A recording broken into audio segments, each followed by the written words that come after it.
Cool. All right. Well, is this your first time in Panama, the two of you? It's definitely my first time. I would love to be here more often because everything's a lot cheaper here than in the States, but my first time here. I really like it. Cool. Yeah, it's also my first time being here, and it's only my second time out of the country. I've been to Ireland once, but Panama is a different story, so I'm enjoying it. Have you ever been to Latin America or anywhere? No, like no, that? I went to the Bahamas with my parents on a cruise when I was in high school, but I didn't really consider that outside of the States. Cool. Cool.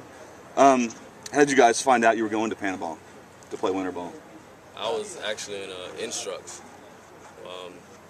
this year, working on a few things, and Ronnie gave me a call and said they had an offer to play here in Panama with Corey Haroldchek. And I said I was in. I told him from the end of the year that I was looking to play a little winter ball, and they worked real hard in trying to find somewhere for me to play, and they were successful finding somewhere here in Panama. Yeah, I think I was actually on the 16th hole when Ronnie called me. It was a par 3, and he called me and said that the Diablicos de Azuero are interested in having both myself and Mike Jones come down and play, and I told him I was definitely interested and looking forward to the opportunity to get to play winter ball, because I'd heard it's it's a great experience for minor league guys, and it's a great experience for yourself just to kind of keep improving throughout the winter when everybody else is kind of at home hitting in the cage. So.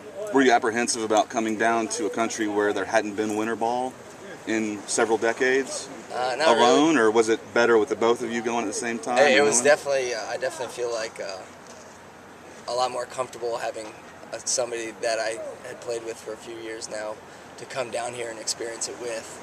I was a little apprehensive about it. The first day of travel was pretty intense, but First day of travel was definitely rough, but it made it a lot easier being with someone you knew. If I had been alone that first day, I'd have been so lost.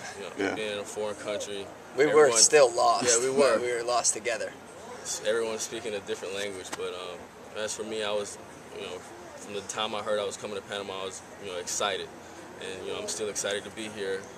I was looking forward to all the at-bats I would get here. The exposure to a different style of baseball, being in Latin America. It's been fun, and I'm definitely glad to be here. You played with a Panamanian or two in the States, Randall Delgado especially. Did you talk to him? Were you able to talk to him before you left about what to expect?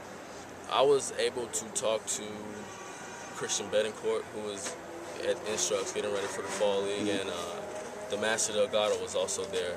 So they were able to give me some hints. They were able to give me some lines on how to pick up the chicks.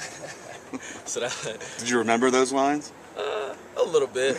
We're working on it. Yeah, but I haven't been able to use it much. But they were just told me I would have a blast and just to have fun. That's all they told me.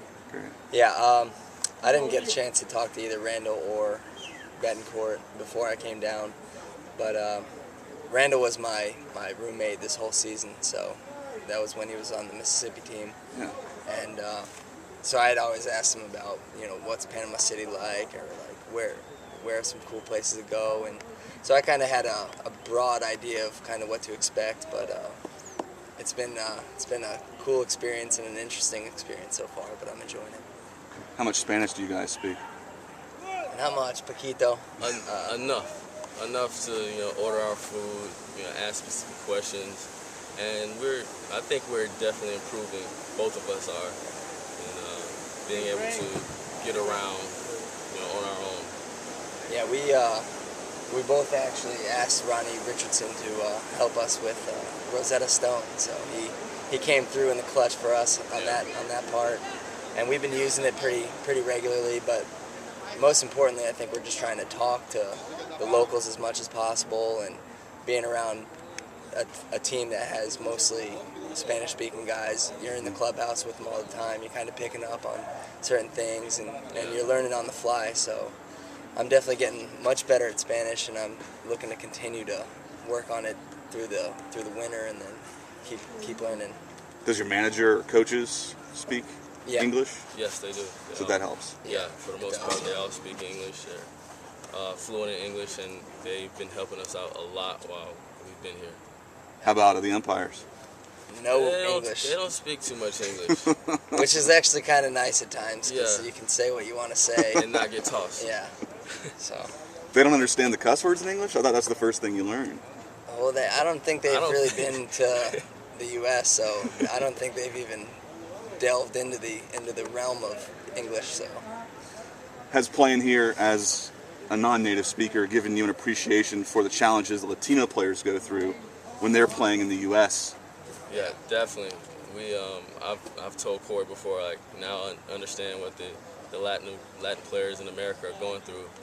You know, sitting through team meetings and you just have no idea what's going on. Like, we've had team meetings where I may want to, input something into the meeting, and I have no clue what's going on right now. But at the end, the coaches do, translate and give us a, overview of what was going Synopsis, on in the meeting. So. That's good. What's been the best part about playing in Panama? I think I'm most enjoying, meeting the different teammates. We have pretty great staff here. Ricardo Medina is great hitting coach for the Cubs, and he's helping us kind of learn certain other things that other coaches might not. Everybody's got their own kind of style, but yeah, I think we have a great mix of guys and a great staff, and this rain is terrific. So Yeah. We might have to call this the end of part one. yeah, that's How's fine. that sound? Sounds good. Why don't we call this the end of part one, and we All can right. pick it up a little later. Yeah, Okay. How's that sound? Sounds good. perfect. Great.